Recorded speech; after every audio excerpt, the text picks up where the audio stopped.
ध्येयं सदा परिभव नमभीष्टदोहम्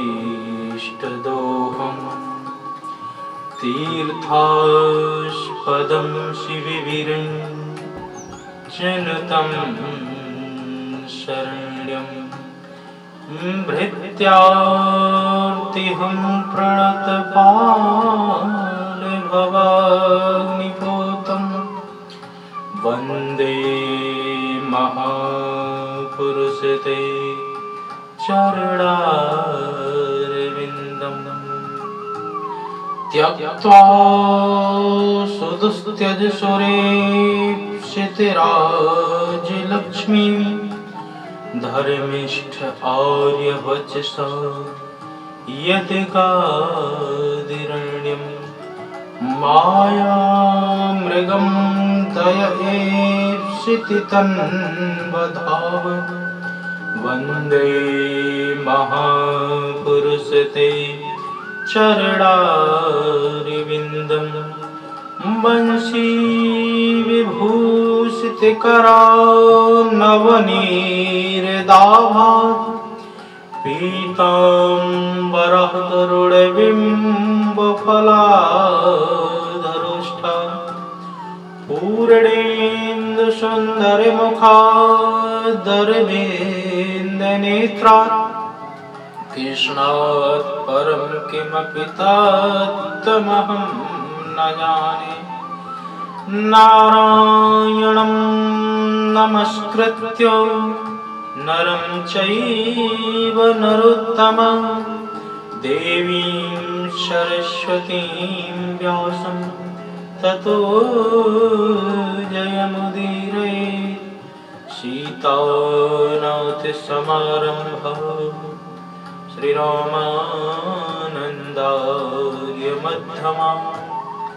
अस्मदाचार्यपर्यन्तां वन्दे गुरुपरम्परां गौराङ्गं रसमयं नित्यं रसाचार्यरसोत्सुकं श्री अवशेषनन्दिदेवाख्यं सद्गुरुं प्रणमाम्यहम्।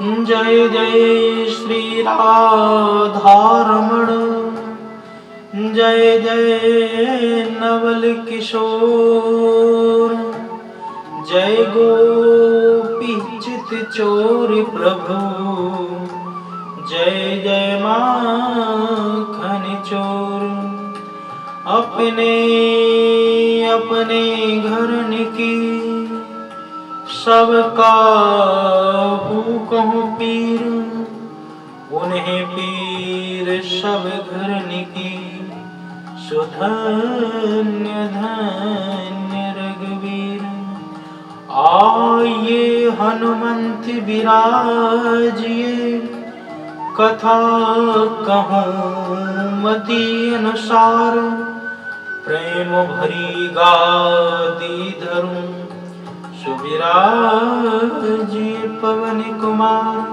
सुविराजिए पवन कुमार। बोल भागवत महापुराण की जय। श्री व्यास जी महाराज की जय। श्री सुखदेव जी महाराज की जय। श्री बाल कृष्ण लाल की जय। वंशी वारे की जय। बांके बिहारी लाल की गीता बिहारी लाल की जय। राधा रानी की जय। जय जय श्री राधे जय जय श्री राधे जय जय श्री राधे। परम मंगलमय परात्पर कारण करुणालय भक्त वांछा कल्पतरु तडिंदित बिनिंदित श्री पीताम्बरधारी वाले कृष्ण लाल की वांगमयी साक्षात प्रतिमूर्ति श्रीमद् भागवत महापुराण सप्ताह ज्ञान यज्ञ में आयु हुए भगवत चरणानुरागी भक्तवृंद एवं भक्तमती माताएं बहनें,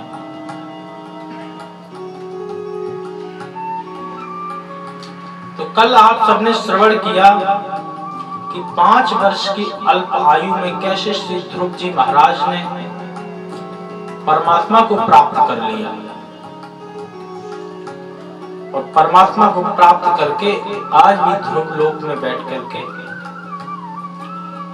वहां दीप्यमान हो रहे हैं। आगे चल के इन्हीं ध्रुव जी महाराज के वंश में राजा अंग हुए और अंग का बेटा हुआ बैन। बैन घोर नास्तिक था, ईश्वर को बिल्कुल नहीं मानता था, इतना दुष्ट था कि आए दिन उसकी रोज शिकायतें आया करती थी। तो एक दिन राजा अपने राज्य को छोड़ करके किसी गुफा में जाकर के बैठ गए। जब राजा गुफा में जाकर के बैठ गए तो मंत्रियों ने खूब घोड़े दौड़ाए, इधर उधर जाकर के खूब ढूंढा, परंतु कहीं नहीं मिले। मंत्री लोग उनको ढूंढ रहे हैं विदेशों में, अपने ही राज्य में उनको नहीं ढूंढ रहे हैं। श्री सुखदेव जी महाराज कहते हैं, यथा निगूढ़ं पुरुषं को योगिना, जैसे मूर्ख लोग अपने हृदय में बैठे हरि को छोड़ करके इधर बाहर ढूंढते हैं, तो अपने हृदय में बैठे हरि को ही देखना चाहिए, उन्हीं का ही स्मरण करना चाहिए। अब आप लोग प्रश्न करेंगे कि हृदय में बैठे हरि को ही देखें तो मंदिर में जाने की क्या जरूरत है? नहीं, मंदिर में भी जाना पड़ेगा, क्योंकि हम अभी उस स्थिति पर नहीं पहुंचे हैं कि अपने हृदय में ही भगवान को देख ले। भगवान तो सर्वत्र है, हरि व्यापक सर्वत्र समान, समान रूप में सर्वत्र है, सब जगह व्याप्त है, परंतु हमारी अभी दृष्टि नहीं वैसी बन पाई। इसलिए जब तक दृष्टि नहीं बने तब तक हमें मंदिर भी जाना चाहिए, पूजा अनुष्ठान इत्यादि सब करने चाहिए। जब वैसी दृष्टि बन जाए कि सिया राम में सब जग जानी, तब समझो कि हमारी पूजा पाठ सब सफल हो गया है। अभी जब तक ऐसी दृष्टि नहीं तब तक मंदिर भी जाओ, सब जगह जाओ, परंतु हृदय में हरि को देखने का प्रयत्न जरूर करना चाहिए। तो राजा को सब जगह ढूंढा, परंतु अपने ही राज्य में नहीं ढूंढा। तो जब राजा नहीं मिले तो राजगद्दी सूनी थी, तो ऋषियों ने सोचा कि राजगद्दी सूनी कब तक रहेगी, राजा तो ऐसे मिलने वाले हैं नहीं, तो किसी न किसी को तो राजा बनाया ही जाएगा। अब संत उनमें से तो कोई राजा बन नहीं सकता, क्योंकि जो साधु हैं वो राजनीति में तो आएंगे नहीं ना। परंतु आजकल तो साधु राजनीति में ही आना चाहते हैं। जो राजनीति में आकर के साधु बना है वही उतना ऊपर श्रेष्ठ माना गया है।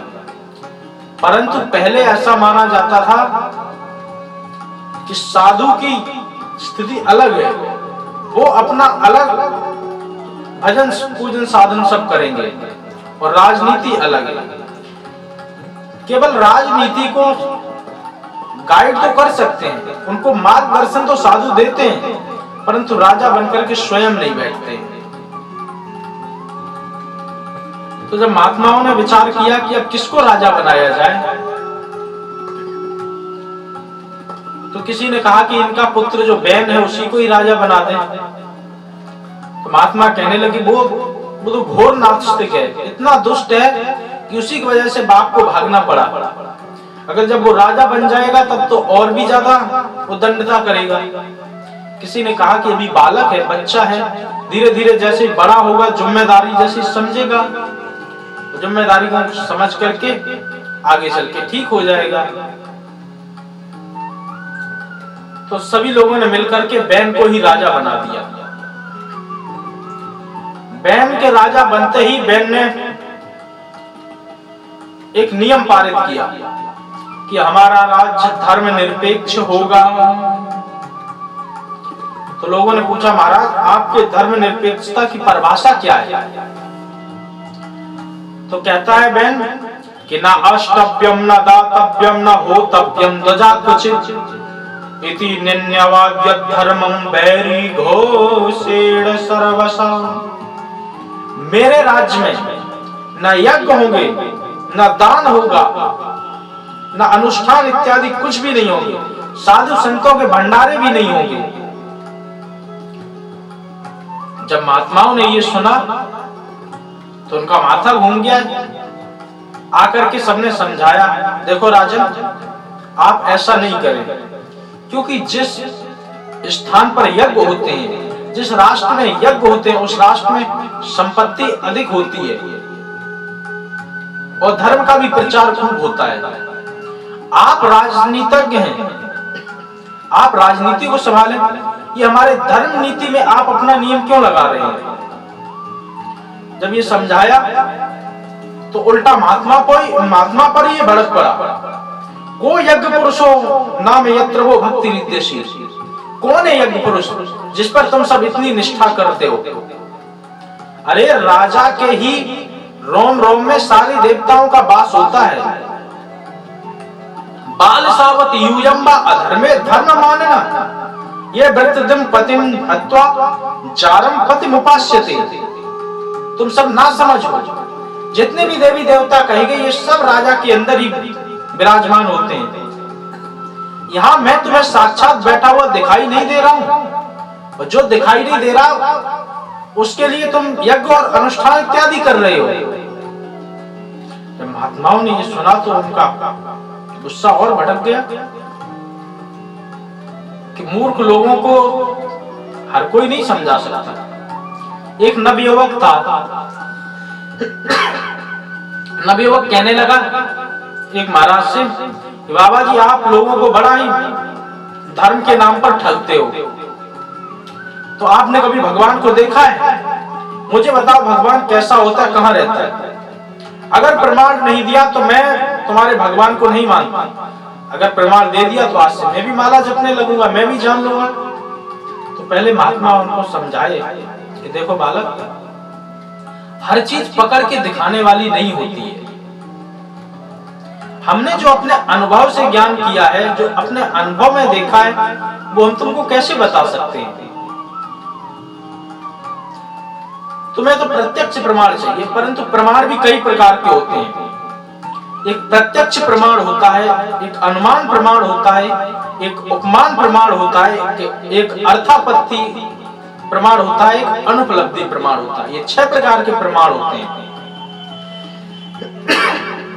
तो प्रत्यक्ष प्रमाण वो होता है जो सामने ही किसी वस्तु को दिखा दिया जाए तो फिर प्रमाण की आवश्यकता नहीं होती। प्रत्यक्षं किम प्रमाणम, जब प्रत्यक्ष है तो प्रमाण की क्या आवश्यकता। एक अनुमान प्रमाण होता है। अनुमान प्रमाण की विशेषता ये होती है कि दूर से ही देख करके अनुमान लगा लेते हैं। जैसे कहीं धुआं दिख रहा है तो आग का अनुमान हम लगा ही लेते हैं कि कहीं ना कहीं वहां पर आग जल रही होगी, इसी वजह से तो धुआं निकल रहा है।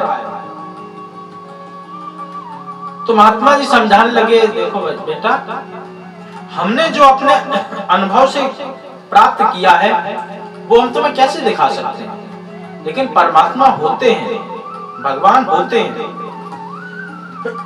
तो कहने लगा नहीं नहीं ऐसे मुझे नहीं मानना है, अगर होते हैं तो साक्षात दिखाओ कहाँ होते हैं। महात्मा को गुस्सा आया, एक घुमा के थप्पड़ मारा नवयुवक के। जब घुमा करके थप्पड़ मारा तो कहने लगा महाराज इतनी जोर से मुझे थप्पड़ मार दिया। महाराज कहने लगे हंस करके, मार दिया तो क्या हुआ? अरे वाह महाराज, आपने मुझे इतनी जोर से थप्पड़ मार दिया, मुझे इतनी जोर दर्द हो रहा है। तो महात्मा बोले मैं भी इसी युग का हूँ, और जब तक तू मुझे अपना दर्द दिखाएगा नहीं तब तक मैं नहीं मानने वाला कि मेरे दर्द हो रहा है। दिखा कहाँ तेरे दर्द हो रहा है? तो देखो महाराज यहाँ गाल में दर्द हो रहा है। तो बेटा ये तो तेरा गाल है, दर्द तो हमें कहीं नहीं दिखाई दे रहा है। तो नवयुवक बोला दर्द भी कोई दिखाने की चीज होती है? तो महात्मा बोले अभी तक मैं तुझे यही तो समझा रहा हूं कि हर चीज पकड़ करके दिखाने वाली नहीं होती है। तो ऐसे मूर्ख लोगों को तो महात्मा ही अपने ढंग से समझा सकते हैं, हमारे और आपके समझाने से ऐसे लोग नहीं समझते। तो महात्माओं ने बहुत समझाया परंतु बहन नहीं माना। जब बहन नहीं माना, महात्माओं से ही उल्टा भड़क पड़ा, उल्टा सीधा कहने लगा। तो फिर महात्माओं ने एक साथ में हुंकार ध्वनि भरी और महात्माओं के हुंकार का परिणाम ये हुआ कि बहन गद्दी से एकदम धड़ाम गिरा और गिरते ही गोविंदाय नमो नमः मारा गया बहन महात्माओं की हुंकार से। अब गद्दी फिर सुनी। अब महात्मा सोचने लगे कि हम तो बहन को सुधारने आए थे परंतु हमने तो बहन को सुधार दिया, अब क्या किया जाए। तो फिर बहन के शरीर का मंथन किया। जब बहन के शरीर का मंथन किया तो पहले बहन के शरीर से निषाद की उत्पत्ति हुई। तो महात्मा ने कहा निषीद चुपचाप बैठ करके तुम भजन करो, तुम्हारा यहाँ पर कोई काम नहीं। तो निषाद प्रणाम करके चला गया भजन करने के लिए। फिर पुनः महात्माओं ने मिलकर के मंथन किया बहन के शरीर का। तो इस बार तो साक्षात पृथु भगवान प्रकट हो गए। बोल पृथु भगवान की जय। पृथु भगवान साक्षात प्रकट हो गए। महात्माओं ने देखा पृथु भगवान के हाथ पैर में पद्म चक्र गदा सबके चिन्ह बने हुए थे और देखते ही महात्मा सब समझ गए कि साक्षात भगवान ही इस समस्या का समाधान करने के लिए आ गए हैं। महात्माओं ने पृथु भगवान का खूब सम्मान किया और उन्हें राजगद्दी सौंप दी। राज अभिषेक किया। राज अभिषेक के बाद में पृथु जी महाराज अपना राज चलाने लगे। तो जितने ही उनके प्रजा बंधु थे सब महाराज की जय जयकार करने लगे। तो खूब अच्छी तरह पृथु भगवान का राज चल रहा था। एक बार लोगों ने कहा महाराज इस पृथ्वी पर हम जितना बीज पानी खाद पानी सब डालते हैं हमें उतना पर्याप्त नहीं मिलता है, पता नहीं इस पृथ्वी में क्या दोष है, आप कृपा करके इसको ठीक कर दें। पृथु महाराज ने जब ये बात सुनी, सुनने के बाद में पृथ्वी माता को आदेश दिया कि पृथ्वी इन सब प्रजाजनों का जो भी धन धान्य आप अपने गर्भ में छुपा लेती हैं वो इनको फल स्वरूप दिया जाए। परंतु जब पृथ्वी ने नहीं सुना तो क्रोधित हो गए पृथु महाराज। वो कहने लगे वसुदेव त्वं वदिष्यामि मत शासन परान्मुखी। हे पृथ्वी मैं तेरा वध कर दूंगा, तू मेरी आज्ञा का उल्लंघन करती है। पृथ्वी ने जब ये पृथु महाराज का क्रोध देख सुना और देखने के बाद में एकदम गाय के रूप में साक्षात प्रकट हो गई। प्रकट होकर के कहने लगी महाराज एक बात बड़ी जोरदार कहा। गाय माता ने कहा कि महाराज मेरा तो ये स्वभाव है कि जब हमारे ऊपर खूब राज्य का खूब अच्छे अच्छे धर्म कर्म होते हैं तो मैं अपने आप को प्रकट कर देता हूं, प्रकट कर देती हूं जितने भी हमारे गर्भ में छुपे हुए हैं रत्न। और जब हमारे ऊपर अत्याचार अन्याय होने लगता है तो मैं इन सबको अपने गर्भ में ही छुपा लेती हूं। आपके पिताजी ने हमारे ऊपर इतना कुठाराघात किया इसलिए मुझे ये सारा गर्भ में ही छुपा लेना पड़ा रत्न। अब मैं गाय के रूप में खड़ी हूं आपके सामने, आप मेरा दोहन कर लें। गाय का दोहन, गौ माता और पृथ्वी का दोहन तो खूब करो पर शोषण नहीं करना चाहिए। अरे गाय माता तो भक्त वत्सला है, वो जब दूध देती है तो अपने बछड़े के लिए भी कुछ बचा करके रखती है। परंतु आजकल एक ऐसा इंजेक्शन बन गया है कि इंजेक्शन लगा दो तो सारा दूध नीचे उतर करके चला आता है। तो ये गाय का दोहन नहीं, ये शोषण है। इसी प्रकार से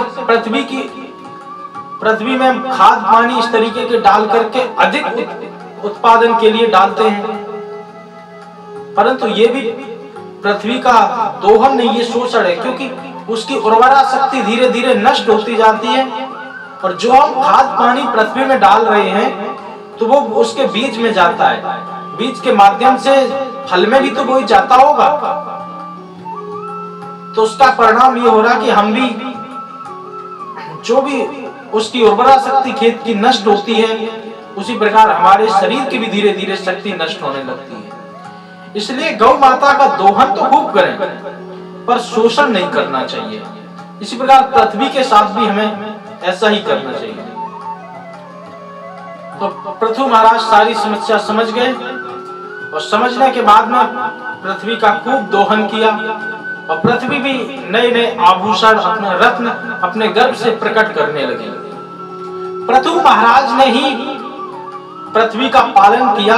पहले इसका नाम वसुंधरा था, पृथु महाराज के द्वारा नियम बनाने की वजह से इसका नाम पृथ्वी पड़ा। पृथु महाराज पहले ऐसे सम्राट हैं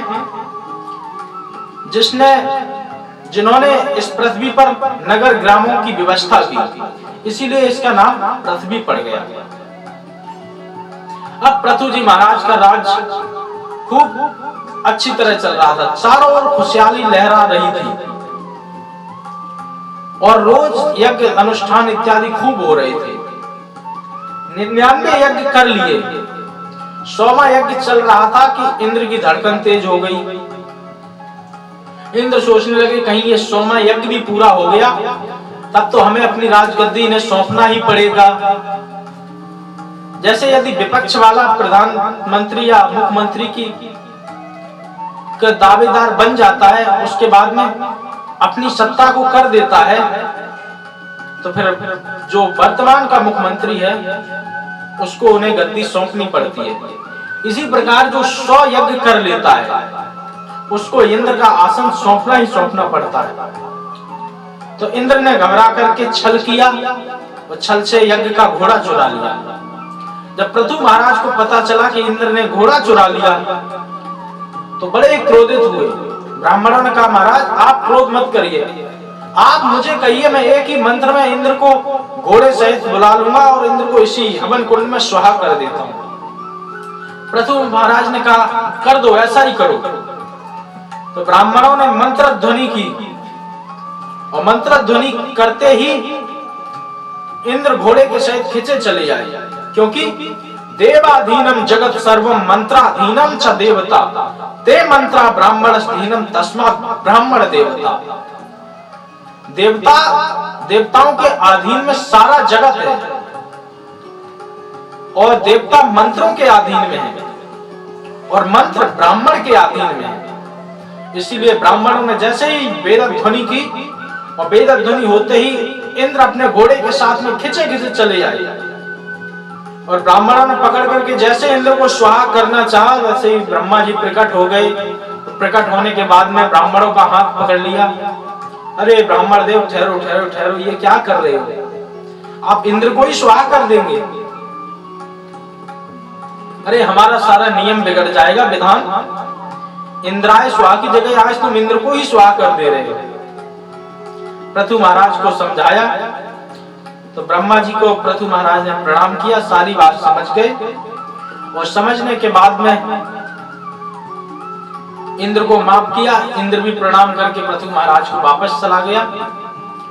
और ब्रह्मा जी ने कहा, आप तो भगवान के दास हैं, आपको इंद्रासन तो चाहिए नहीं, तो इस यज्ञ को यहीं पर आप संपन्न कर दें।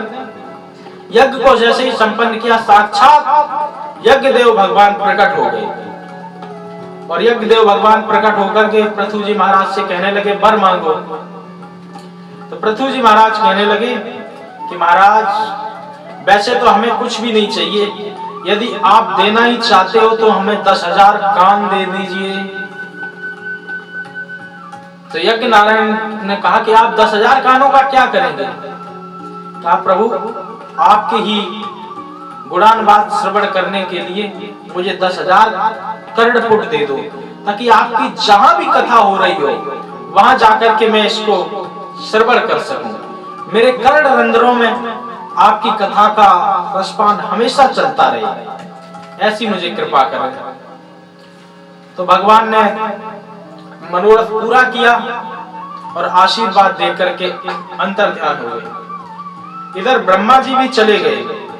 जब ब्रह्मा जी चले गए तो पृथु जी महाराज ने इस बार सारी प्रजा को बुलाकर के एक दिव्य उपदेश दिया। कहने लगे कि प्रजा का दायित्व होता है कि राजा को कर दे, राजा की सेवा करे, परंतु राजा का भी कोई धर्म होता है। वो राजा का धर्म ये है कि प्रजा की रक्षा करे, उनका पूरा ध्यान रखे और जो कर दिया है प्रजा ने उसको धर्म में लगाए। तो इसीलिए पृथु जी महाराज आज प्रजा को उपदेश देते हैं और उन्होंने दिव्य उपदेश दिया और उपदेश दे ही रहे थे कि सब लोगों ने देखा ऊपर से अचानक आकाश मंडल में 4 वेद प्रकट हुए। एकदम इतना अलौकिक प्रकाश प्रकट हुआ कि साक्षात 4 वेद प्रकट हो गए। जब थोड़ा सा और पास में आए तो देखा 4 तेजस्वी ऋषि कुमार हैं, सनक सनंदन सनातन और सनत कुमार। चारों प्रकट होकर के जैसे ही पृथु महाराज के सामने आए, पृथु महाराज ने उठ करके उन्हें प्रणाम किया और प्रणाम करने के बाद में उन्हें विधिवत आसन दिया और आसन देने के बाद में पृथु जी महाराज आज प्रश्न करते हैं कि महाराज हम आपसे आपकी कुशलता के बारे में तो पूछ नहीं सकते क्योंकि आप सिद्ध पुरुष हैं। महात्माओं से कभी कुशलता के बारे में नहीं पूछना चाहिए। अरे कुशलता के बारे में तो गृहस्थियों से पूछना चाहिए, उन्हीं को आए दिन समस्याएं लगी रहती हैं। महात्मा तो एकदम प्रसन्न चित्त रहते हैं, उन्हें किसी भी तरीके की कोई परेशानी नहीं होती है। इसलिए प्रभु हम आपसे कुशलता का तो वो पूछ नहीं सकते हैं कि आप कुशल हैं अकुशल हैं, क्योंकि आप जैसे सिद्ध पुरुष कभी अकुशल हो ही नहीं सकते। इसलिए आप कृपा करें, आज मुझे आप ये बताएं कि मेरा कल्याण कैसे होगा, कल्याण का मार्ग आप देने की कृपा करें। तो सनत कुमार जी बोले कि राजन, ये प्रश्न बड़ा ही मार्मिक है। ये प्रश्न तुमने अपने लिए अकेले नहीं किया, सारे समाज के कल्याण के लिए ये प्रश्न किया है। तो बड़ी ध्यान पूर्वक सुने। तो सनत कुमार जी उपदेश देते हैं, कहते हैं कि हम तुम्हें पूरे शास्त्र का निचोड़ ही बता देते हैं। इसी 2 श्लोकों में उन्होंने बड़ा अद्भुत निचोड़ निकाला शास्त्रों का। तो आइए आप सब भी श्रवण करें। शास्त्रे स्वयानेव सुनिश्चितो निर्णाम क्षमा स्वसाग्न ब्रह्मसे सुहेतु असंग आत्मा व्यतिरेक्त आत्मनि दृढ़ रतिर ब्राह्मणी निर्गुणे चया